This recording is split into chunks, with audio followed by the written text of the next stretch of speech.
Olá pessoal, vamos falar sobre o transtorno de ansiedade generalizada, também conhecido como TAG. Agradeço aí por você estar aqui no canal e se você gostar, considere aí curtir, compartilhar e deixar um comentário. Se você já se sentiu ansioso, ansiosa em algumas situações cotidianas, como por exemplo antes de uma entrevista de emprego, uma nova relação, uma viagem, isso é normal, né? Mas quando essa ansiedade se torna constante, desproporcional, pode ser um sinal aí do que se chama de TAG, transtorno de ansiedade generalizada. Vamos entender melhor aí as causas, os sintomas e os tratamentos desse transtorno.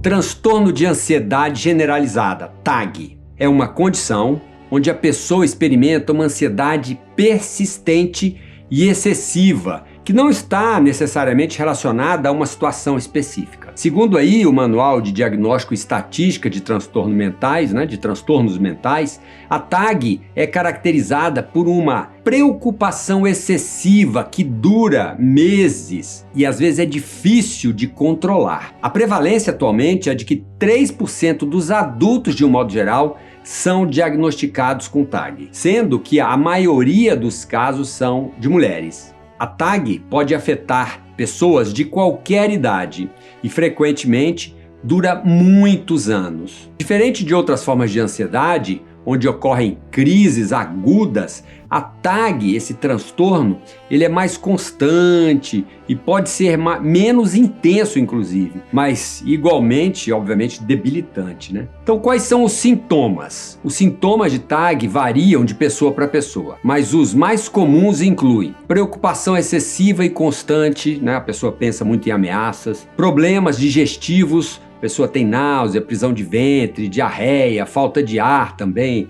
taquicardia, que, diga-se de passagem, é um dos maiores sintomas de quase todas as formas de ansiedade, né? Aumento da pressão arterial pode acontecer, sudorese, dificuldade de concentração, irritabilidade, fadiga, dores de cabeça, dores no corpo em geral, sustos inesperados. Às vezes a pessoa tá assim, acontece alguma coisa, a pessoa toma um susto, aí tem aquele reflexo taquicárdico, né? Para ser diagnosticado com TAG, é necessário que a pessoa apresente pelo menos 3 desses sintomas que eu falei por um período mínimo, assim, de 4 a 6 meses. A gente pode falar, então, em causas de TAG? As causas desse transtorno ainda não são totalmente conhecidas, né, e compreendidas pelos estudos e pelas pesquisas que têm sido feitas. Mas alguns fatores podem contribuir muito para o desenvolvimento desse desenvolvimento desse transtorno, né? Por exemplo, fatores ambientais. A gente sabe o papel do ambiente na formação e na forma onde que os sentimentos e as emoções se desenvolvem, né? Por exemplo, ambientes estressantes, insalubres, violentos, né? Com traumas, muitos gritos, a pessoa vivencia muitas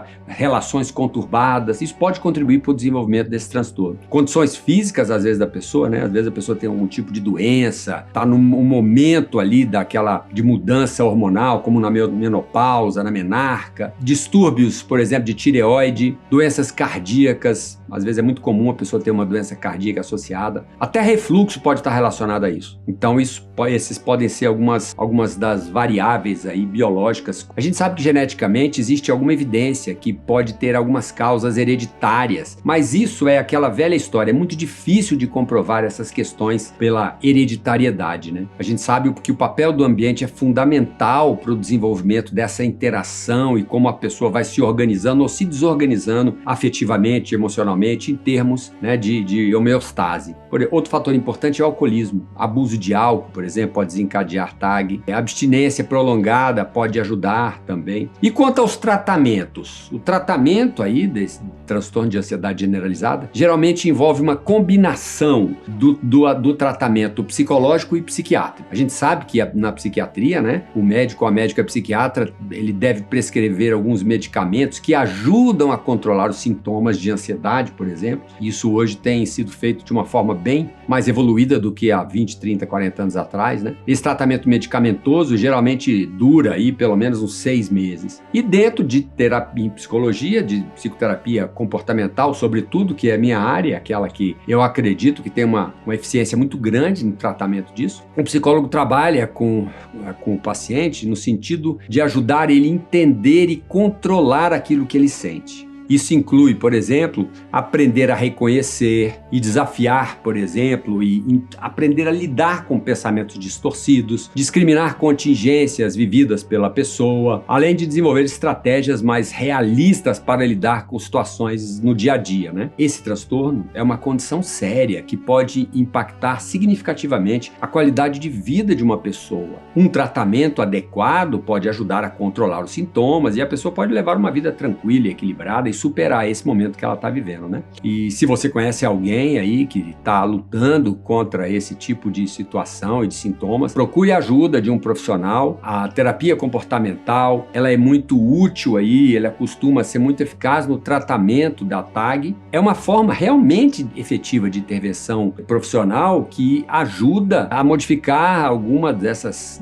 sintomas, dessas questões, e hoje possui um consistente conjunto de procedimentos e técnicas fundamentados na análise do comportamento que são muito importantes mesmo para a mudança. E tem um compromisso, obviamente, com o resultado, com a busca de metodologia científica, buscando sempre avaliar os resultados, refletindo sobre as limitações, e cada caso clínico deve ser avaliado de uma forma ideográfica, né? Na terapia comportamental, por exemplo, são levados em consideração os sentimentos, pensamentos do cliente a partir das suas experiências de vida, que de uma forma ampla possam ser analisados, tendo como base uma análise funcional do comportamento, entendendo também como sentimentos, pensamentos também são comportamentos, né? Que possam estar funcionalmente relacionados com esses sintomas indesejáveis do que a pessoa sente. Lá na Clínica Brasília de Psicologia, nós temos profissionais capacitados a ajudar pessoas que precisam, e qualquer coisa vocês podem entrar em contato aqui no link da descrição do vídeo, vocês têm